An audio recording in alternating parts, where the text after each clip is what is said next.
What is up, y'all? We're here for our weekly manifestation oracle reading. Let's see what we've already got jumping out. Ooh, friendship. Make a date for a play day with one or more friends. I find that all work and no play makes Jane a dull girl. But really, like when you're out with your friends and you're just having a good time and you're playing, isn't that always when we get the best ideas? Like when we're laughing and we're like, oh my God, that would be such a good movie. Or, oh my God, that would be such a good business. That'd be such a good money-making idea. Or, oh, I never thought about going this route with that, or thinking about this, resource as, a supplier or whatever. And it just comes up because you're relaxed and you're in flow and you're in harmony and your kind of soul is like leading the way and you're in this surrender, the state of surrender. And you've given up control when you're playing and you're with your friends. And they can also see parts of you and your blind sides that you can't see. And they can see parts of yourself that you're not giving yourself enough credit for. And they're very inspiring. And, it gives you a lot of inspiration. And so never underestimate a day where you get to spend with someone that you're close friends with or that you care about, or even just making new friends and networking, because everyone has so many different ideas and fresh ways to see opportunities, and they all have different ways to look at, I know we're kind of talking about things as far as like kind of goals, and like I think mostly our manifestations really can be anything. You can have goals to have emotional, growth and overcome things spiritually. This can have to do with a lot. It can be, things that you want to learn. Like maybe, like I would like to manifest dance lessons this year, and it might sound silly, but it's sometimes difficult to create space in your schedule and the discipline to get up at a certain time in order to go do this thing that's like foreign and, maybe something you haven't done in a while or never tried before. So, getting together with your friends can help you have ideas or see things, or they can encourage you in ways that you may have let lie dormant because you just didn't push yourself far enough, or you didn't see something that they happen to see. So I don't know, I just find that sometimes I can feel like I need to push myself to work so hard all the time. But I will say this for myself, anytime certain friends will give me a call and there will be like a spontaneous opportunity to get together. Like I've always been that person that's like, you know what, we should do this. And I mean, you can't do that every day. Obviously that's a bad habit, but every now and then it's good to lend yourself to spontaneity. I mean, for one thing, like that's when life is. You don't want to miss out on those moments, where you get to spend time with people and create memories and bond and have, intimacy. I think nowadays it's so easy to isolate ourselves, and everything's so convenient and, ready to go on a phone or at home. But yeah, it's I don't know, it's times where you get together with people that are precious to you, and those are the moments that are so precious, and so they're so valuable, and it's so easy to drive yourself, and I even do this too. Sometimes I will drive myself and be like, I can't socialize, I can't do anything, like I need to get things done, like there's so many things piling up.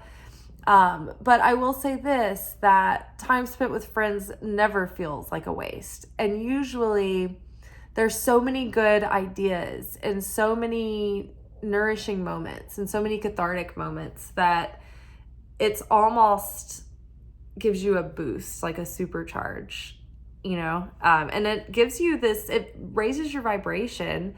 There's nothing more, higher octave than love and joy and peace, and I mean, hopefully that's how you feel when you're with your friends.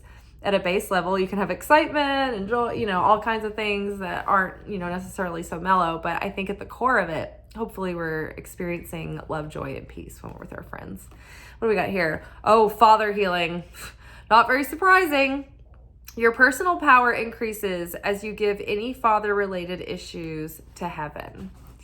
So I found this really great channel. I don't know if you guys are familiar with the Crappy Childhood Fairy, but she's great at breaking down like what these attachment styles and post-traumatic stress syndrome and childhood post-traumatic stress syndrome and like codependency and things. It's like she can kind of really break down like what that looks like in your day-to-day mundane, because people will like write her letters and then like she'll circle things and like unpack those things.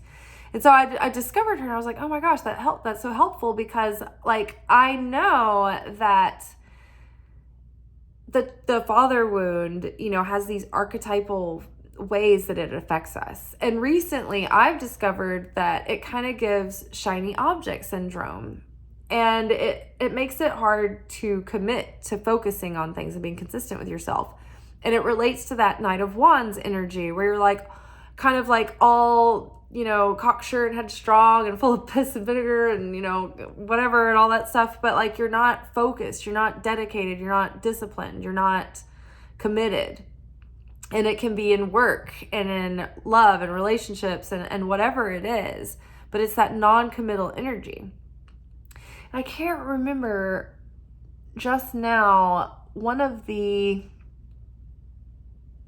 like between the attachment style videos with Thais Gibson and with Crappy Childhood Fairy Lady, it's just like there was something that brought up like all the things that we'd been talking about father healing, and that procrastination that sets in, or the tendency to get into freeze mode when you know you could be doing something, and even if you make yourself sit down to do the work, it's like you're still like in this neurological like response to freeze. And it's like you're repeating childhood post-traumatic stress syndrome because it's in your nervous system, and it's not necessarily that you're continuing this trauma, but it's just that like it's continuing to live in your nervous system until you address it.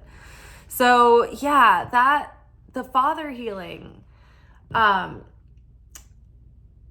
think about all the dumb shit like dads do. Like you've got like these two types of dads, maybe there's four, but like two that I can major like basic things are, there's like caring, responsible dad who's very thoughtful and present and, you know, safety concerned. And, you know, he really does a good job at like protecting and providing for and nurturing.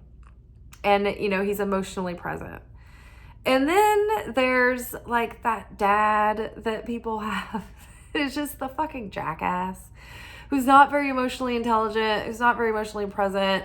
They probably put their family in haphazard or dangerous situations. You know, maybe they're not always doing it maliciously, but like, it's just like, what are you fucking thinking, right? And so if you're the person that has not the conscientious dad, but the, what the fuck, you jackass dad, who's probably endangered the family and put you in all kinds of like risky, like hazardous situations, precarious situations, and you're like, oh, like it can be hard to recognize that, like that father wound, if you had generally an okay dad, but like he just did that jackass shit. You're just like, what? But like, if you recall, there might have been like times where you didn't even realize the precariousness that you were in. But now that you look back on it, you're like, whoa, okay, I can see how that affected me now. Oh, okay, that helps. And then just knowing like the kind of behavior that it results in, like sitting there trying to work and you're frozen and you're like, you can't focus, or you can't just take the action and you don't know why, or like you need to make cold calls that you can't bring yourself to make. It's like you're being not present for yourself, and you're being flaky with yourself, and you're ignoring you, and you're pushing off your needs, and you're not being there to like follow through and be dependable. Like you're repeating the same thing that your dad did, but like to your own self. We can do that. And so just being more aware that it's kind of playing out that way is so helpful when you're trying to unpack like, okay, I'm seeing broad stroke patterns. and I'm seeing like big cycles, but like doing like the micro, like moment to moment management of like the decisions that lead to those patterns. It's so helpful. So I would definitely suggest looking up the channel Crappy Childhood Fairy. She has really good videos breaking things down. And then also with people writing the letters to her, it really helps when you hear someone like tell a story about like their adult struggles, and you're like, oh my gosh, like this is almost like point for point like my major things. And so then it helps you so much to like see those behavioral connections. So I highly suggest that for father healing as a practical solution, or practical tool for help and guidance. Morning affirmations. Okay. Say positive affirmations each morning to open the gates of manifestation. I think that generally the morning is the most important time to have your spiritual routine. I like to scatter them out throughout the day. So like I like to have definitely one in the morning at night. The morning is so important because that's the seed level consciousness for your day. That's the seed level that you're creating from for that entire 24-hour period. And so mystically speaking and Kabbalistically speaking, the female Satan, the female evil spirit, sits on you at night, sits on your hands. Because at night what happens is when you're in a deep sleep, your soul leaves your body and goes to the astral realms for like a miniature judgment day every day. And you go before the council and, you kind of review your plays for the day. And you're like, okay, let's do your soul accounting. These are things you overcame. These are ways that you fucked up fresh. And so we're balancing the scales. And like, this is, okay, so determining this kind of growth for the day, we'll write your script for tomorrow. And these are the things that happen. So as your soul leaves your body, your soul is a protective light that guards you and your flesh suit, your flesh sleeve. And so it protects you. But when that inner light is gone and the surrounding light is gone from you while your soul's left your body, you're kind of in this precarious situation. And so you're left with, it's either your inner light that leaves you with your soul or your outer light. I can't remember. But you're left with one or the other. And so you're in a little bit more of a vulnerable state. And so that's when the female, like Satan, is like hovering around, or the female evil, opponent spirit. And she's like a succubus. She wants to like suck your energy. So in the morning, that's what the kosher washing of the hands is for. It is to wash your hands of that evil spirit. Because what the evil female opponent does is she ruins your mood and the way that you feel and the way you're thinking about yourself. So if you notice in the morning, that's the first moment where like if the opponent's going to get you, it's such a great time to do it because you're vulnerable. You're getting out of bed. If the female Satan has sucked your energy and you have an incubus or a succubus on you as you sleep, then you might wake up drained already. And that's the time where you're going to be cranky, you're going to be sad, you're going to be vulnerable and easily, affected. And so usually we look at our phone. Did we get messages? Is it stressful? A lot of people look at the news in the morning. I don't look at the news. I'm just assuming that everything is as bad as it can be and that we need to do all we can just keep doing all you can. But yeah, and so before you do anything, it is suggested before you touch your face, because the negativity is on your hands. And so it's trying to affect the seed level consciousness. And that's because our consciousness goes into everything we put our hands to create. So if the opponent can ruin that for the seed level, then there's chaos in everything. And so everything is kind of a little bit defiled. So go straight when you get up in the morning, before you touch your face, before you wipe your eyes out, and before you look at your phone and all that. Go straight to the sink and take a cup, some kind of vessel for the water. If you have a nice special one for doing the hand washing, even better. So you're going to want to fill that cup with water, and it needs to be in the vessel. And so you take the water with your right hand, because the right hand is the masculine energy. It's the active energy. It's the energy of sharing. It's the energy of giving. So you take that cup and you pour it on the hands and you say, Yud Che Vav Che. I'm passing the cup. So you do your right hand, washing your left hand first. And then you take your left hand and you wash your right hand first. So Yud Che Vav Che. That's the tetragrammaton. That's the 4-letter highest name of God. And you do that three times, 3 repetitions. And so that is a kosher cleaning of the hands. But that's the proper way to do it. You need water into a vessel. It's not just straight from the tap. And then you take that, because it's a demonstration of light pouring into a vessel. It's a mirroring of light coming into our vessel and the way that light enters every vessel in the material realm and the sharing of that light. So it's the cleansing of the hands. So that's a great way to start the morning. I also like to say morning prayers. So I cast a protective circle around me every day using the lesser banishing pentagram or pentacle circle, calling the archangels and saying, establishing the names of God around me, the archangels, and I say the Lord's Prayer. Then I do the Shema and the Anabakoach, and I scan them in Hebrew and I say them out loud or to myself, but usually saying out loud is more powerful. And then I scan a chart that has the 72 names of God, which are 72 combinations of 3 Hebrew letters that are the varying powers of God. So I scan that chart. And then I scan certain ones of those names that I feel that I need to be working with. And there's a 72 Names of God app that the Kabbalah Center put out. You can get it on the App Store. I'm not sure if it's free or if it's a couple of bucks, but it's like the best thing ever. But it's like almost like an oracle. You can open the app and like touch the shuffle thing and it'll give you one of the 72 names of God to work with that day. It tells you what it means. And then it's has a colorful background. You can meditate on it, but you visually look at the letters, the Hebrew letters. And so I do those.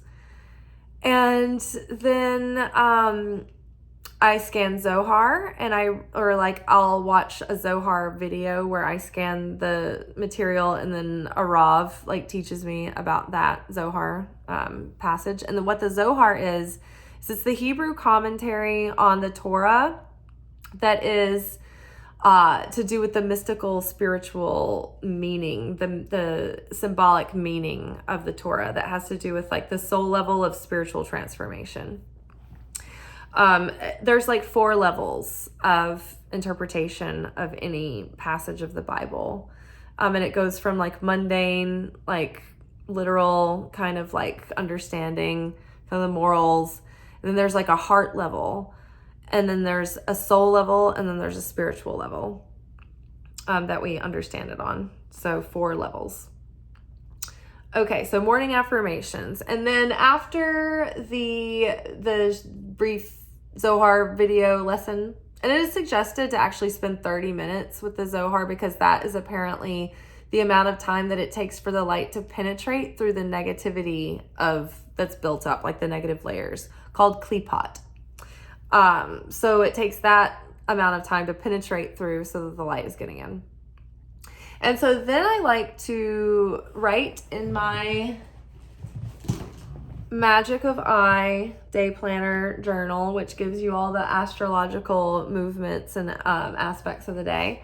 And I write out my things to do, and I'll write out my core desired feelings, which is a practice that I got from Danielle Laporte's old day planners that she discontinued, which were the best day planner / journal ever made.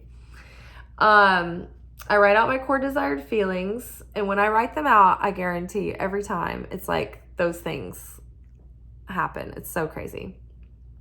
And then if I am feeling frisky and aware enough, I will write out things I'm grateful for, especially if they're happening throughout the day. I'll make notes about what's been coming through, manifestations and things like that. And that's how I start the day. And I write down the things that I want to accomplish. And then I start doing this. I start checking things off.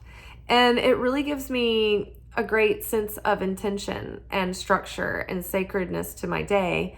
But when you give yourself spiritual time in the morning, it gives you a sense of centering. You're grounded. It gives you such a nourishing time where you feel like you're not like having to face your day anymore. It's like you feel prepared for it. And then eventually you start looking forward to those mornings. And then you don't dread your day so much anymore because you're feeling like this sense of fulfillment. It's like what we lack, usually when we're so miserable with something in our life, what we don't realize is that we're generally lacking something that brings us deep fulfillment. And it has to be a fulfillment that's not like dependent on that outside source, but like we need to be able to foster fulfillment from an eternal source. And so having that as your core foundation for the day gives you a connection to spiritual nourishment and fulfillment that fills you up from the inside. And then you're like, oh, I have a consistent source of fulfillment every day.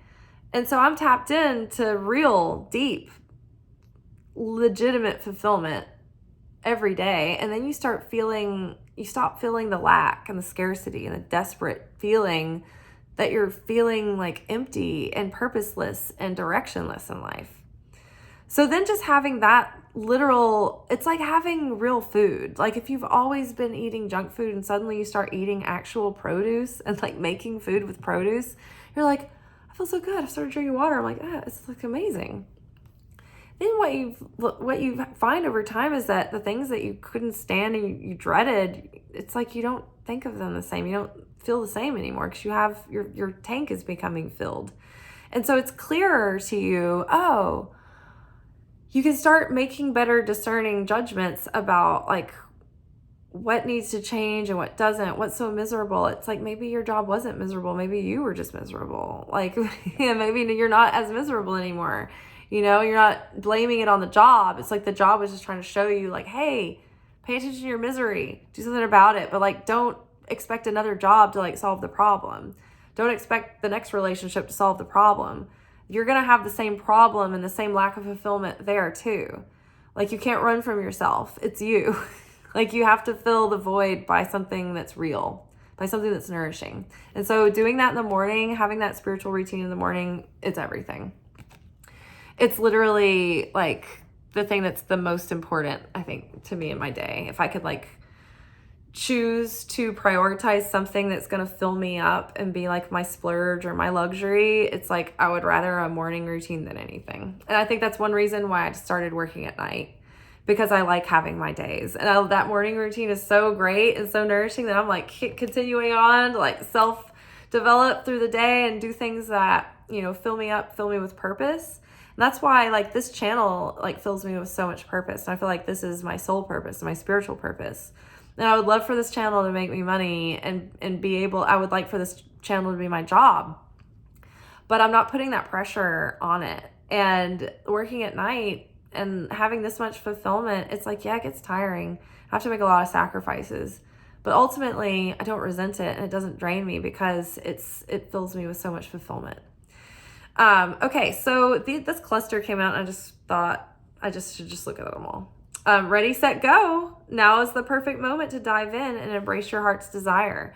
So yeah, it's like the more that you start healing these father wounds and then the compounding wounds that result from that, like limerence, right? And being frozen or fawning or fighting all the time. It's like those trauma responses. It's like once you start healing those, it's like doing the unblocking. It's like all of a sudden, it's like you stop procrastinating. You can get focused. It's so crazy how just watching a few of these videos recently that have made me more aware of the details, I've been able to like do so much more with my day that I can squeeze in even just like 15-minute intervals because I'm not like distracted with something or frozen or, you know what I mean? So it's crazy how productive you can be when your neurological, like when your nervous system is not disorganized. Was that coherent? now's the perfect moment to dive in and embrace your heart's desire. So it's like ready, set, go, like no more holding back. Like, and it's like, it's crazy too how not only was I able to like focus and do more, but I felt like things that are out of my control were suddenly unblocked as well, like mystically. It's so crazy. Consult an expert. More information is needed. Contact something with expertise in this area. So I got this card last week, and that's when I stumbled upon the childhood fairy. It's like, look for, if there's something more, you need to consult an expert, consult a mentor. It can be like that. It can be like stumbling upon just the right channel on YouTube that like hones in on what you need to learn about. It could be learning about yourself, like I've been doing, like it's like, oh, this is helping my nervous system, and it's also helping me in my goals. Or it can be like, there might be like some nuanced part of your business or your goal or something that you're trying to do that you, it's like you know you need to do something in this area, but you haven't, there's stuff you don't know that you don't know. And so hopefully like you can stumble upon just the right teacher that has that niche that they're talking about, but be open to it and like put it out in the universe that you want to call that in, that you want to call in that person. Because it happened, like it was so crazy. It was like I'd seen that lady's thumbnails before and I just hadn't watched the videos. And then finally I just paid attention and I was like, it really stood out to me. And I was like, maybe I should really watch her channel. Sometimes when things look too spammy, like with the thumbnails, I just think it's sensational and it's like, you know, jumping on buzzwords and stuff, but it's like, just give it a chance if it really keeps standing out to you, because it might be really legit. And then sometimes it is really spammy and you just have to learn to make that decision and have your discernment on. But set your sights higher, increase your standards and expect more for yourself. Don't settle. So, you know, part of like already the messages this week have been to really stand in your worth. Don't settle, you know, make high value choices, be high value in your actions, and with your integrity. And part of this healing and healing the father wound helps you not settle for crumbs. I mean, how many people out there who have had a father wound have found themselves in their love lives settling for breadcrumbing because you had an inconsistent dad and you didn't have an example of what healthy masculine, you know, presence looks like, right? And then this translates into your work life too. It's like you aren't showing up enough for yourself, or you're not expecting enough for yourself, or you don't know that your boss is treating you poorly, or that you deserve more, or that you should ask for a raise because you don't have that confidence, right? That father wound is affecting your drive and also your ability to confidently like ask for what you want and take up space in the world. And so just pay attention to that if you're shrinking yourself. And I mean, it's like, we're not trying to blame the fathers out there. It's like everybody's dad was young probably when they were young. Like when we were little, our parents were young. And so they weren't like fully like mature, and they didn't have all the faculties. And they certainly like back, you know, several years ago, you know, I mean, like things have come so far as just like our awareness with emotional intelligence and psychology and just things like that, that people just did not know then, you know? So they were just like ricocheting bullets, like bouncing off of things and sharp edges and sharp corners, just butting up against each other's like, you know, stuff. So with no vernacular of what to do with it. So, you know, we're not blaming. We're just trying to like discover and search through the pieces and try to put the puzzle together to try to like take responsibility for our own healing, right? We're not putting it on other people. You know, it's like, okay, this was what I had to deal with. This is the only father I have, you know, this is the father I was given. And this is the father I'm, you know, given to love and to appreciate. That's very hard for some, you know. Some people have very difficult and abusive things that they went through. And it's hard to wrap your mind around it or your feelings or reconcile it, you know. And so you're left with all this like stuff to try to like sift through and heal, and then trying to like figure out how to function on top of that. And so all of it's really hard to hear a lot of times. So just knowing, I think that like half the things that you beat yourself up for are just simply results of surviving a difficult childhood. I think that helps. I think that's very helpful to know, because I think it takes part of the weight off of yourself, where you're like, why can't I just do this? Like, am I just a failure? Like, am I like incompetent? Like, what is it? And it's like, no, like your subconscious is literally sabotaging you because you just don't realize it. And the subconscious is so much more powerful than our conscious mind. Like, even if we're like trying to like white knuckle our way through with willpower, like we have to reprogram the subconscious in order for our efforts to really be effective. And in order to do that, you have to get yourself in a parasympathetic state where you're open, and I think you're in alpha brainwaves. And then you get yourself emotionally open and vulnerable, and you give yourself new impressions and new thoughts. And you literally have to positively brainwash yourself from sort of an emotionally vulnerable and open state where you're impressionable. And I mean, there are ways to do that. There are meditations and things you can look up probably on YouTube that are free. To Be Magnetic is a brand that actually their mission and work is to do all of this emotional work, but also do the rewriting of the subconscious. And they have what are called DIs, which are deep imaginings, which are guided meditations that are paired with like specifically designed binaural beats that they had done with like experts, neurological experts and things. So I can't praise their work enough. It is so effective, but I do it myself. They're I don't like, not like as a coach, but I'm like our partaker in their work. But their membership is $30 a month, and it's well worth it to me. I'd rather have that than like HBO Max or something like that. And then I also have an affiliate link under the video description that would give you a 15% off on your monthly membership. But that's one of the best, honestly, structured systems of getting to the root of like what it is in your subconscious, because the subconscious will present in these meditations, and then you can rewrite it while you're there. And it's through repetition and practice. And so I can't say enough good things about them, and their workshops are invaluable. I mean, they're so effective. It's so crazy. And the good part about it is that you start manifesting things. So that's really awesome.